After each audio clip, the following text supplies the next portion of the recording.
ప్రస్తుతం పశ్చిమ వాయువ్య బంగాళాఖాతంలో ఒరిస్సా, పశ్చిమ బెంగాల్ తీరానికి సమీపంలో అల్పపీడనం ఏర్పడింది.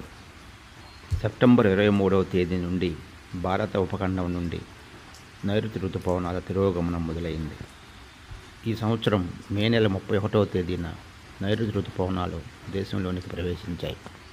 జూలై 2వ తేదీ నాటికి దేశమంతా విస్తరించాయి.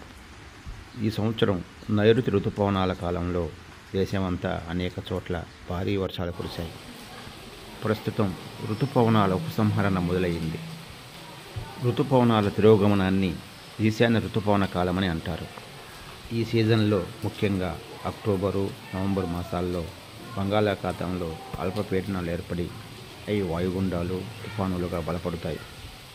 ఈశాన్య ఋతుపవన కాలంలో గత సంవత్సరం నవంబరు చివరి వరకు కూడా పొడి వాతావరణమే కొనసాగింది.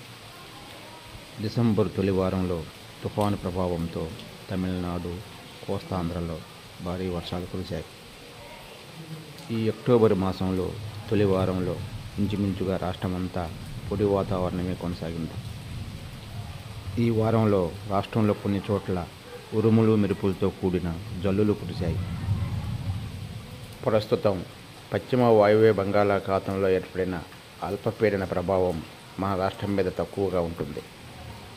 ఈ అల్పపీడన ప్రభావంతో ఇప్పటికే ఈశాన్య రాష్ట్రాల్లో, పశ్చిమ బెంగాల్లో వర్షాలు కురుస్తున్నాయి.